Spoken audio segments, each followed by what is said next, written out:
Welcome back, student. In the video series of digital electronics, we are running the multiplexers, that is the combinational circuit. In this video, we are go through number of examples. Implement the following Boolean function with a multiplexer. हमें question में दे रखा function is Boolean expression is a b c d, that is 4 variables, and the summation of m, that is 0, 2, 8, 10, 11, 12 and 15. From the question we observe the number of variables is 4, means input is 4. So how many their combination to keep our 4 means 16. Okay, so we can construct the mux to keep power n minus 1 to 1 means 8 to 1 mux. We can construct it 8 to 1 mux. 3, we are select as a 3 input as a selection lines, that is B, C, D. When n is 3, so mux is to keep power 3 means 8 to 1 mux we can construct. Okay, and A is the input variable to the mux.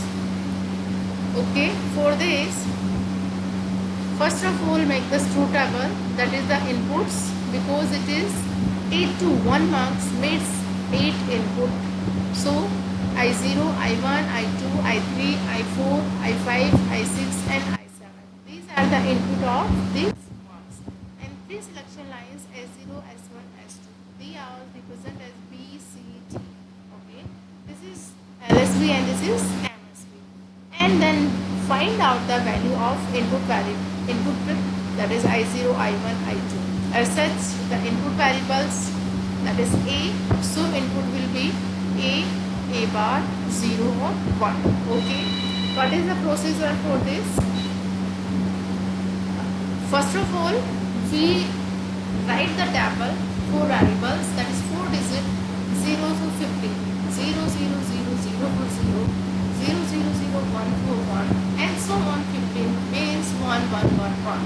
Okay, and after that we construct the table for this, that is the A bar and A, and write 0 1 2 3 4 5 6 7.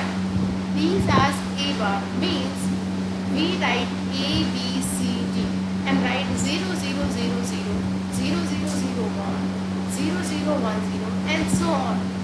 By the observe हम देखते हैं जैसे A के नीचे जो लिखा हुआ है that is A bar, 8 times of 0 है, and after 8 means 0 से 7 is 0 0 and 8 is 1 0 0 0, 9 1 0 0 1 and so on. So 8 तक जो है 0 से 7 नंबर वो A बार है and after that A है. So write A bar 0 1 2 3 4 5 6 7 and A है हमारा from the 8 to 15, 8 9 10 11 12 13 14 and 15. Okay students, now आगे क्या करना है, सिंपली जो एंट्री है हमारी बूलियन फंक्शन की उस पर हमें सर्किल करना है 0 0. Here circle is 0. Next 2 is circle, then 8 is circle, 10 is circle, 11 is circle, 12 is circle and 15 is also circle. Okay, इसके बाद क्या करना है, नेक्स्ट स्टेज, जिस पे सर्किल है दोनों पे दैट इज 1, जिस पे सर्किल नहीं है दैट इज 0, और जिस पे सिंगल सर्किल है उसके अक्रॉस हम वेरिएबल देखेंगे कि वो A बार है या फिर A है. लेट्स सी, 0 पे भी सर्किल है और 8 पे भी सर्किल है. Okay, this circle is represent of the Boolean function. So दोनों पे सर्किल है तो आएगा 1. नेक्स्ट 1 पे सर्किल नहीं है, 9 पे भी सर्किल नहीं है, इट मीन्स आएगा 0. यदि दोनों पे सर्किल नहीं है तो 0 आएगा, यदि दोनों पे सर्किल है तो आएगा 1. नेक्स्ट 2 और 10 दोनों पे सर्किल है तो उसकी वैल्यू है 1. नेक्स्ट 3 और 11, सिर्फ 11 पे सर्किल है, किसके अक्रॉस है A, so it is the value is A. Next 12 is also A. Next 5 और 13 दोनों पे ही सर्किल नहीं है इसलिए आएगा 0. 6 और 14 दोनों पे ही सर्किल नहीं है इसलिए आएगा 0. 7 और 15 सिर्फ 15 पे सर्किल है इसलिए आएगा A. राइट स्टूडेंट्स, ये आ गई है हमारी I0 की वैल्यू 1, I1 वैल्यू 0, I2 की वैल्यू 1, I3 की वैल्यू A, I4 की वैल्यू A, I5 की वैल्यू 0, I6 की वैल्यू 0 एंड I7 की value 0. These values are put in front of these input. I0 is 1, I1 is 0, I2 is 1, I3 is 1 A, I4 is A, I5 and I6 is 0 and I7 is A. Okay, this is the full answer of this question. हमने boolean expression से multiplexer design किया है, that is 8 to 1 marks. Means हमारे पास 8 input है और 1 हमने output लिया है with the 3 selection lines and 1 select as a input. Clear student? Next is this example. Okay, this is also 4 variable. Function of Boolean function is a, b, c, d. Okay, and this the input value of the boolean function, right?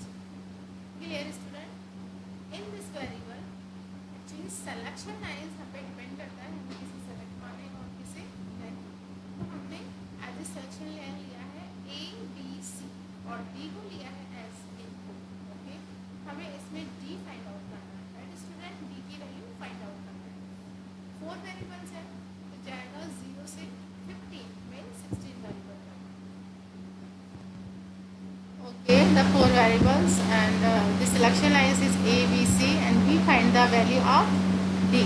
Okay, that is the input value of D.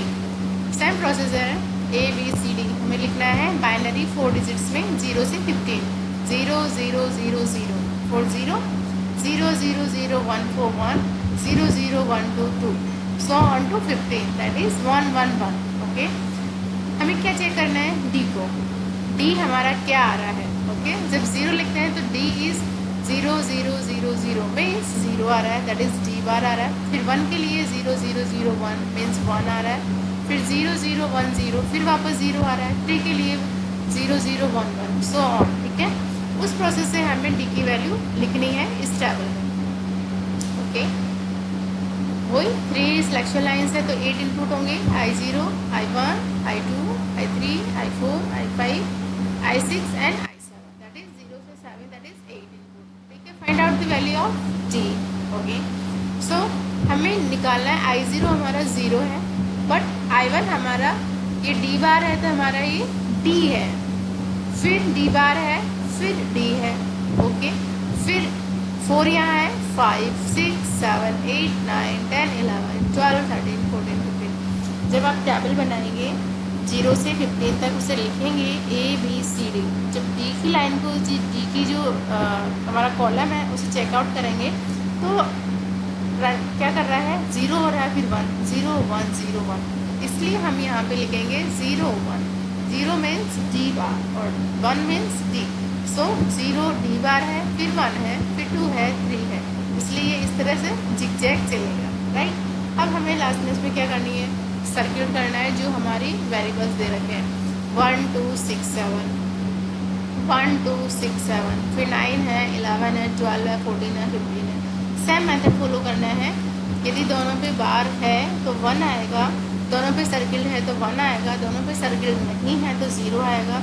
Otherwise 1 पे circle है तो उसके across हमारा जो input variable है वो D बार या फिर D आएगा.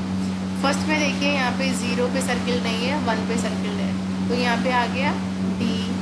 यहाँ पे 2 पे सर्किल है, 3 पे नहीं है. 2 किसके अप्रोक्सीमेट है? D बार के, तो यहाँ पे आएगा D. 4 और 5 पे दोनों पे सर्किल नहीं है इसलिए आएगा 0. 6 और 7 पे सर्किल है दोनों पे तो आएगा 1. 8 और 9 पे सर्किल है तो आएगा D क्योंकि D के अक्रॉस है. 11 पे सर्किल है, 10 पे नहीं है. 11 अक्रॉस है D के इसलिए D आएगा. क्लियर? 12 और 13 में से 12 के अक्रॉस है वो किसके बार है? D बार के, सो D बार आएगा. 14 और 15 दोनों पे सर्किल है तो आएगा 1. इन वैल्यूज़ जो है वो क्या है? इनपुट वैल्यूज़ है हमारी. D है I0 की, D बार है I1 की, 0 है हमारा I2, 1 है I3, D I4, D I5, D बार I6 की वैल्यू और 1 I7 की value. Then put the value of this input in the marks.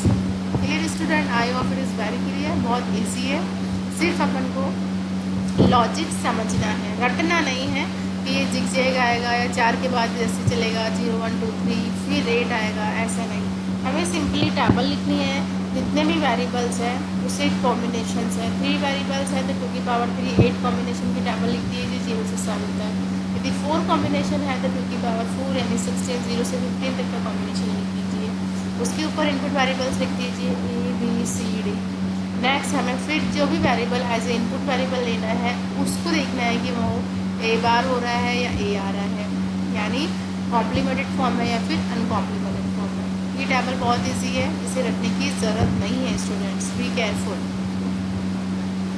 Next example, f equal to A B C that is summation of 1 2 4 7 using 4 to 1 marks choose A and B as a select input line. Okay, A और B को selection line माना है, C को हमें as a input find out करना है। 3 variables हैं तो कितने इनपुट्स होंगे 2 की पावर 3 8। ओके, अब इसमें से देखिए कितने हैं आपके सिलेक्शन लाइन्स, 2 है, 1 इनपुट है 2 है, तो 2 की पावर 2 4, तो I0 I1 I2 I3 as a input line हमें फाइंड आउट करना है इन द सी टर्म, क्योंकि सी को हमने एज ए इनपुट लेना है, ए और B as a selection line लेना है। ठीक है, इसको I0 I1 I2 I3 clear, value रख दीजिए 1 2 4 7 1 2 4 7 पे करना क्या है, ये 0 1 2 3 कैसे आया है, आप वापस ए बी सी को लिखिए 0 से 7 0 0 0 0 0 1 0 1 0 0 1 1 4 को लिखिए 1 0 0 5 को 1 0 5 1 6 1 1 0 7 1 1 1 and find out the value of C, कि वो 0 पे क्या है, सी बार है या फिर सी है। ठीक है, फिर उसके बाद ये सर्किल नहीं है, जो सिंगल सर्किट है उसके अक्रॉस जो वेरिएबल की वैल्यू है वो पॉइंट आउट कीजिए। सी है 2 सी बार के है तो 2 सी बार आ जाएगा, 4 भी सी बार है और ये सी है।